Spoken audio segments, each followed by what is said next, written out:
Hey, how's it going? You good? Okay, so you read the title and you don't believe me. That's fine. Listen to this. Sam, just come home right away. What? Is something wrong? You might say that. We need to talk. Come home, please. Talk about what? Sweetie? Damn! This is all my fault. I'm so fucking stupid! Did Dr. Kimball complete his work? The screen for the terminal display. What? Does Resident Evil have dialogue like that? Does it? So this game is obviously a little goofy, and before I go any further, I just want to say that this is part of the charm. I think a lot of people get really worked up when a game is inspired by another franchise and tries to emulate it in meaningful ways, but doesn't have the resources or experience that a AAA developer like Capcom has. Listen, my point is I'm making this video to appreciate Daymare 1998 for what it is and not to make fun of it for what it isn't. This is not an in-depth video on every aspect of Daymare. I'll just be covering the mechanics of the game and some of my favorite aspects, so I would really like anyone watching to check this game out for themselves and maybe support the developers if they feel like it. I'm going to try to include as few spoilers as possible because the plot in this game is crazier than anything else I've ever seen in the genre. What I will say is there are 3 protagonists in this game, and Sam, the guy from earlier, is my favorite by far, by like a lot. It's not even close, but we'll get to Sam later. When the game begins, a group of paramilitary soldiers known as Hades, working for the biotech company Hexacore, are sent to a laboratory that has experienced a chemical leak, which allowed a viral agent to infect the workers and transform some of them into the typical modern zombie. Our first playable character is Agent Liev. If you ask anyone else in the game, no it is not. He always pronounces his name like Liev, and literally no one else ever does. Sandman to Agent Leave. Liev to Mission Control, Sandman. HQ, this is Liev. I've reached the extraction point. Standing by for evac. Over. We'll read you, Leave. I like to think that this was a meta commentary on how people with difficult to pronounce names are always just called whatever is easiest for other people, no matter how many times they try to correct them. This happens more than you might think. Like, for example, my name is Luke, but in high school, a lot of people called me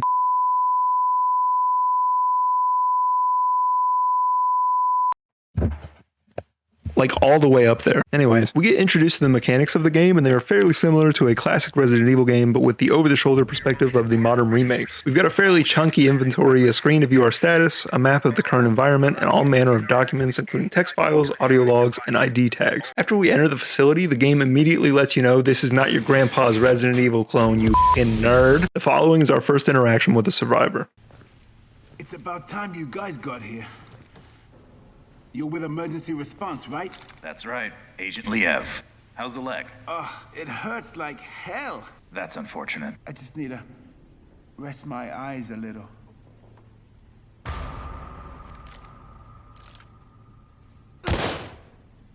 Ooh, seemed a little murdery to me. I followed the protocol. After a little jaunt down the hallway, we run into our first ever zombie and do a bit of blasting. This game is a lot like RE2 Remake, where you're never sure how many times you have to shoot a zombie, and even after they fall down, you're given a massive side eye for the next 10 seconds. Like,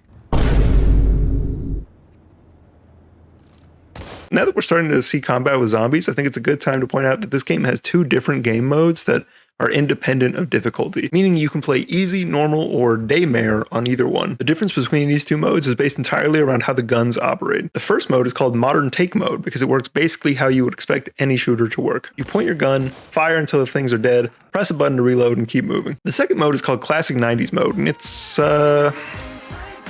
well, I hate this shit. So the way it works is if you blast a zombie and want to reload, you can press the reload button and your character will straight up eject the magazine and leave it on the ground while slapping a new magazine in. You actually have to carry these magazines in your inventory in this mode, so if you leave that mag there, you can actually lose it. There is also an option to slowly replace the magazine with another one, which takes longer but automatically puts the first mag back into your inventory instead of dropping it. Combining ammo in your inventory is important in this mode, and you have to actively switch between loaded magazines. It's worth pointing out that when the game launched, it only had the 90s mode, and the Modern Take mode wouldn't be added until 9 months after release. I don't know, man. Maybe I'm just too 2000s pilled, and despite my hairline, I'm a somewhat younger guy, you know, and I just feel like this 90s mode reload system is a layer of tedium to the game that is just hard for me to enjoy. If you're an older gamer and played 90s shooters when they released, then this scratched some sort of long hidden itch for you, please let me know. I didn't love it personally, but maybe you can enlighten me as to why you do. Around this time, we start to see more Resident Evil-esque mechanics starting to pop up. The DID inventory system allows you to combine 2 items together to craft a more powerful version of the item. To do this, you are always required to combine the item with the benefit that you want.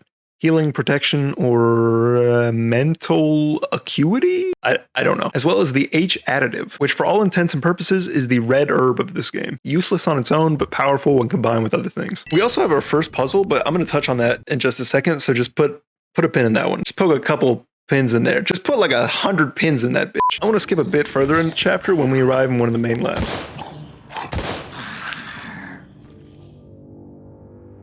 As weird as it might sound, there are only 3 different types of non-boss enemies in this game, and for whatever reason, this one is cheeked up. This thing has hams, bro. What am I supposed to say? You think I wanted to mention this? You think that I think this is funny? He's so goddamn thick. Anyways, the rest of chapter 1 is pretty straightforward, so now is a good time to mention all the puzzles. It starts out simple enough with this one where you have a bunch of switches that can either be turned on or off, which is represented by the green and red lights respectively. The names of the various areas are written by the switches and abbreviated on the monitor, which tells you how you should orient them. You just have to flip on the power to the right ones and whoop-de-doo, Bob's your uncle, you'll see him at Thanksgiving. Hello. The next puzzle is a little bit more complicated, but not by much. There are 4 cells that need their temperature corrected to open the final cell. The monitors outside the cells tell you what temperature they need to be. You go to this computer, flip them around, and Bob's still your uncle. Okay, not so bad, right? This next puzzle was designed by Satan. Is that an overreaction?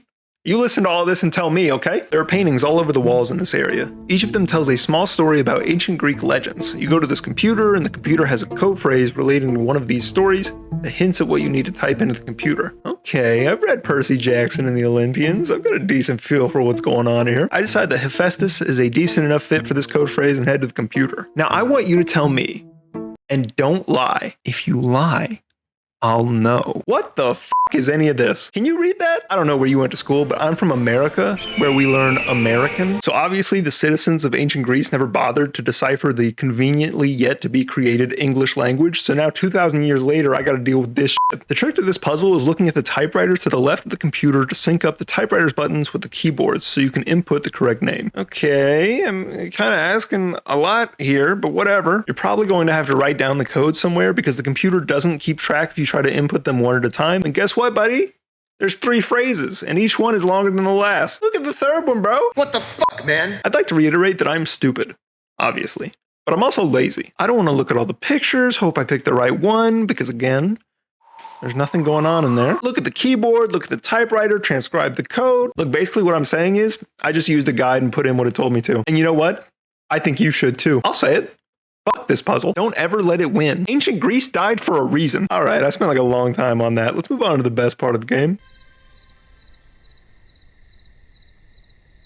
Sam, my man. This guy might look normal, but I promise he is completely unhinged. And his dialogue is delivered flawlessly. He is the reason you should play this game. I'm just gonna play the introductory scene to Sam's story to show you how this man talks. Hey, baby, it's me. Sam? Sorry, I was out at the generator. You usually don't call this late. The generator. Oh, yeah. I remember to turn off the lights in the house. Otherwise, you'll have to refuel again before daybreak. So, why'd you call, baby? Need help booking some rest while you were coon? Funny. You know, maybe. I'm still on duty. Listen, I was just on the radio with Kent, so I thought I'd chicken in on you. Ken? Did something happen?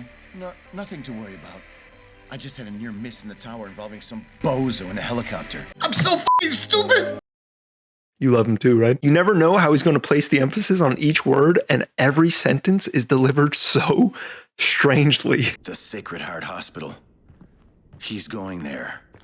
And then he'll be there. I'm a Sam fan. Sam's #1 fan. Flannel Boys for life, baby. I'm so fucking stupid! Let's take a second to discuss the developers of this game, Invader Studios. Invader Studios is a small independent game development studio based in Italy, and from what little information I was able to find, it really is just a handful of people passionate about the 90s horror gameplay and style. Daymare 1998 is their only release since their inception in 2016, but the prequel, Daymare 1994, is slated for release later this year. When you understand the size, scope, and context of the company, the English voice acting and dialogue starts to make a lot more sense. They're likely working on a fairly strict budget and needed to spend that money on other aspects of the game, which is entirely understandable. And again, I love the dialogue in this game. I think it cranks it up from a 6 out of 10 to like a 7.5 or maybe even an 8. If it had been delivered perfectly, I think it would have felt very generic and dull. In fact, there's actually proof of that in the game itself. The third protagonist is named Raven, and he's just so boring and normal. It took less than a day to turn this town into a nightmare. This place will never be the same. Oh, God. That has to be the worst thing I've ever smelled. Oh, you don't like gross smells? Yeah, welcome to the club, pal. Can I watch Sam sweet talk his wife on the job again? Hey, baby, it's me. Oh, you're bald? That's gotta be tough. Raven has the longest section of the game, and the gameplay never really deviates much from the first chapter to the last. All of the playable characters get a magnum at some point, but other than that, the gameplay is pretty much just walking around, shooting some zombies now and then, and solving the occasional puzzle. I do enjoy it, but it's not a super deep experience. But then the third chapter ends, and you get to play as Sam again. Yes! Except for the entirety of the fourth chapter, which is approximately 50-ish minutes, Sam says nothing, literally beginning to end, not a single insanely delivered line the whole time. But you know what? Just imagining what's going through his head was enough for me. The final parts of the game only include Sam briefly, and I don't want to include too much of the story in case anyone wants to check out this game later. So I'll leave it there. There are 3 boss battles in this game, and the last 2 both give you infinite ammo. So it's not really so much like, are you ready for this? And it's more like, hey, what is that? Shoot that guy. I wanted to end things with a list of pros and cons to wrap up my feelings about this game. It does some things really well despite its limited resources, and if they focus on their strengths, I think the announced prequel can really shine. Strengths. Some of the zombies are double cheeked up, and it definitely hasn't gone unnoticed. The game doesn't take itself too seriously, and it maintains a fun but spooky atmosphere throughout the whole thing. The environments are all pretty interesting, and I really enjoyed the interior segments and also the city segments. I thought those were all a lot of fun. Whenever you knock over the big thick zombies, they just kind of like vibe on the ground for a while before eventually standing back up just to get knocked over again. And it's kind of funny just to watch them freak the fuck out down there. The vast majority of achievements in this game are unlocked through interacting with objects in the environment, which I thought was pretty cool. I've never really played a game like that before, and I love hunting for achievements. So it was less of like, you know, shoot 100 guys in the head. I mean, there are a few things like that, but for the most part, it was just like, look at a poster on the wall.